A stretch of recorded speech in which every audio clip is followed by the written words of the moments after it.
아프지 않아도 바로 소아과에 가는 날 있어요. 방금 말씀하신 영유아 검진일인데요. 네. 이게 정말 도움이 되는 걸까? 하면서도 이런 생각이 들더라고요. 네네네. 어때요? 진짜 실제로 도움이 되는 걸까요?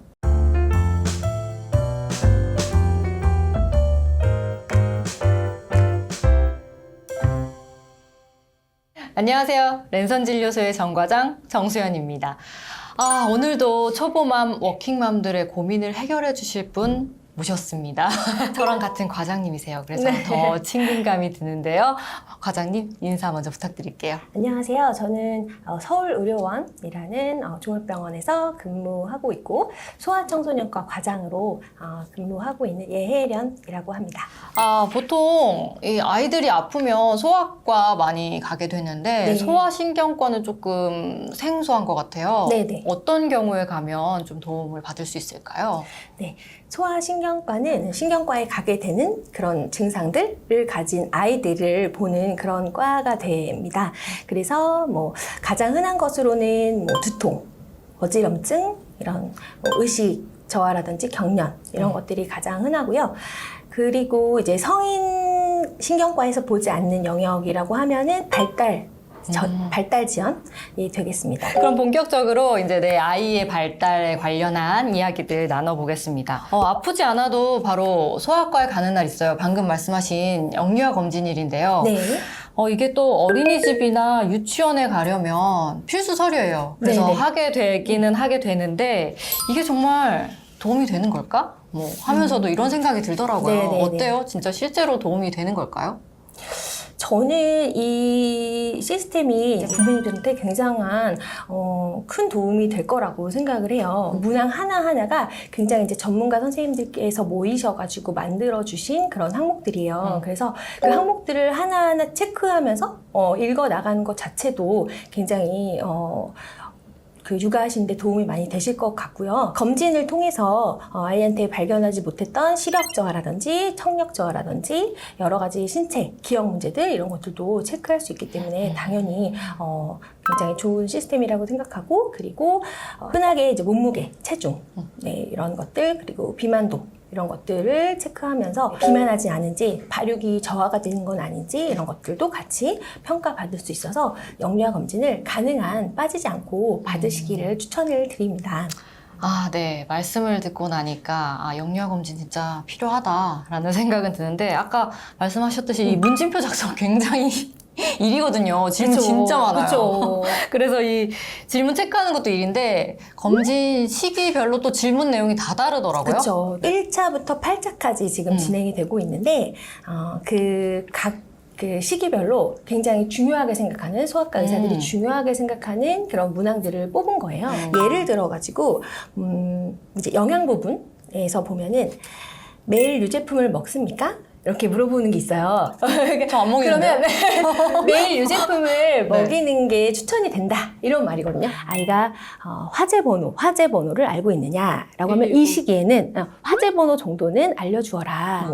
놀이터에서 혼자 놀게 한 적 있나요? 이런 질문이라면 그 시기에는 혼자 두지 않는 게 안전하다라는 얘기예요. 저도 반대하는 것 같은데요? 그래서 그 질문 하나하나도 굉장하게 교육적인 마인드. 사실 저희가 5분에서 10분 정도 내에 이 아이를 이제 상담하고 아이 발달을 확인해주고 전체적으로 평가해주는 게 정말 거의 말도 안 되는 일이거든요. 그래서 이제 어머님들이 이 부분을 좀 체크를 조금 꼼꼼하게 봐주시면 그 부분을 교육을 다 하나하나 해드리지는 못하지만 그래도 읽으면서 어느 정도 많이 배우실 수 있으실 것 같아요. 이게 이제 발달 평가가 몇 가지 그 항목으로 나뉘어지는데 대근육, 소근육, 인지, 언어, 사회, 자조 이렇게 나뉘어져 있어요. 그리고 이제 잘 할 수 있다부터 해가지고 전혀 못함. 이렇게 맞아요.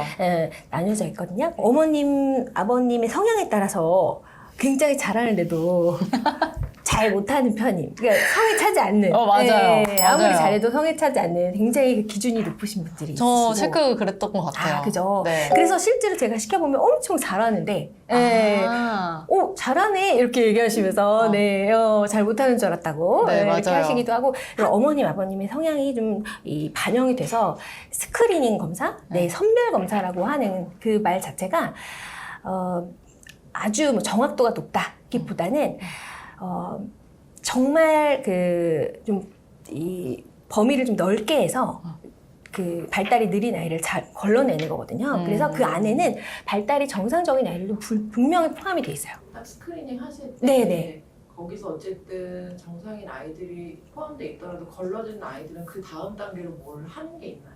네네. 뭐가 있어요? 어떻게 되나요? 네네. 이제 걸러지면 이제 저희가 단계가 가나 나 절단점에서 어느 위치에 포함이 되는지 그 빨간색으로 표기가 돼요. 나 절단점 그 아래로 들어가면은 이제 한번 몇 개월 후에 다시 한번 이 항목을 다시 한번 보면 좋겠다라는 의미로 추적 관찰 요합 이렇게 되죠. 네. 그리고 가절단점 아래로 이제 내려와 있는 아이 같은 경우는 심화평가 권고라고 저희가 얘기를 해요. 그래서 그 경우는 실제로 발달 장애가 있을 확률이 75% 정도로 올라가요. 100%는 아니에요. 네, 그래서 75% 정도로 보고 있어서 그 아이들은 이제 그 다음 단계 발달 전문 병원으로 가서 실제로 발달 장애가 있는지 네, 추가 검사. 제대로 된 검사를 받고 어떤 영역에서 문제가 있는지 어떤 영역에서 도움을 받아야 될지 확인을 받으셔야 되죠. 네. 그런 과정이 있구나. 네. 혹시 그런 케이스들을 선생님도 좀 접해보셨나요? 영유아 검진을 하고 나서 이제 심화평가 권고를 받은 아이들이 제 진료실에 오게 돼요. 네, 그래서 그 아이들을 제가 이제 평가를 하는데 사실 이제 제가 모든 아이들을 다 검사를 하진 않아요. 네, 이제 아까 말씀드렸듯이 부모님이 체크하신 거잖아요. 아이를 제가 직접 보고 어느 정도 좀 그 진료실에서 한번 체크를 해보고 정상 그 발달에 좀 더 가까운 것 같다. 아이가 조금 검사 결과가 조금 이제 더 낮게 나온 것 같다. 실제보다 그런 생각이 들면은 제 선에서 이제 다음번 추적 관찰을 하기도 하고요. 네, 그냥 바로 정밀 검사를 진행하기도 합니다. 근데 만약에 잘 안 되는 부분이 있다. 네네. 만약 예를 들면 뭐 한 발로 버텨야 되는데 못 버틴다 아이가. 네네네. 그러면 집에서 좀 이렇게 한 발로 버티기 연습을 시킨다든지 이렇게 하면 조금 네네. 도움이 될까요? 네, 저는 도움이 된다고 생각해요. 네. 근데 이제 발달평가 저희가 이제 선별지를 만든 원리를 보시면은 8개월부터 71개월까지 쭉 할 수 있는 영역을 쭉 이렇게 나열을 먼저 해놓고 그 다음에 이제 컷해서 이제 이 선별지가 나가는 거거든요. 이 평가지가 계속 오버랩이 돼요. 네, 그래서 이제 사실 만약에 예를 들어서 54개월에서 59개월 발달 평가지를 체크를 한다라고 하면은 한 발로 두세 발자국 뛰는 거부터 해서 이제 줄넘기까지예요. 되게 어렵잖아요, 줄넘기. 그쵸. 어린 아이들이 하는 것부터 아이들이. 좀 큰 아이들이 할 수 있는 것까지 다 포함이 되어 있는 거예요. 그래서 왼쪽에 있는 그러니까 가장 첫 질문은 사실 이 아이면은 할 수 있는 게 많아야 되고요. 이제 뒤로 가면은 할 수 있는 게 정상적으로 많지 않을 수 있어요. 네, 그래서 약간 미숙하게 하는 그런 경우가 이제 사실 이제 그 정상적인 경우고 평가지에 있는 걸 모두 다 하는 경우는 사실 빠른 경우죠.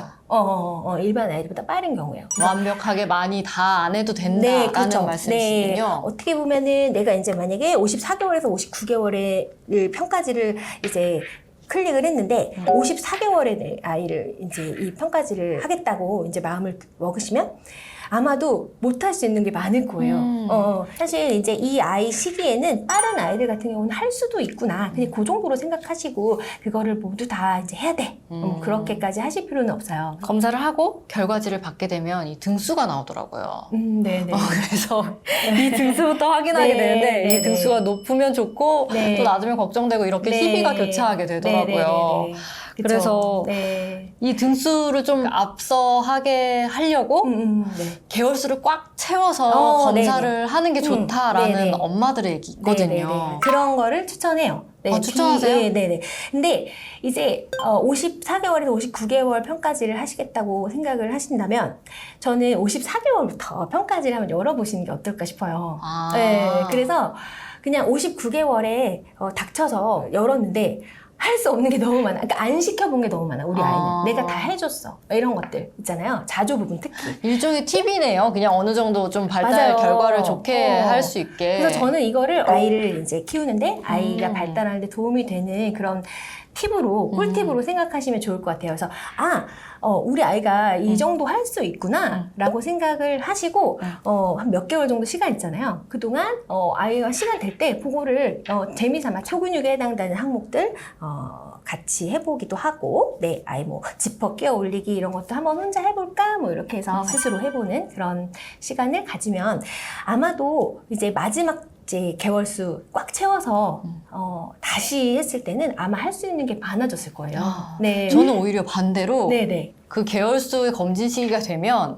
그냥 빨리 받자 해가지고 네네네. 빨리 받게 네, 했거든요. 네네네. 시험 보고 또 스트레스 받고. 맞아요. 엄청 또 스트레스 이번에 또 뭐 잘못 나올까봐. 네, 맞아요, 그쵸? 맞아요. 미리미리 이렇게 한번 체크해 보시고, 네, 꽉 채운 상태에서, 병원에 그 가기 직전에 네 이제 하시면 정확한 결과라고 생각이 들고요.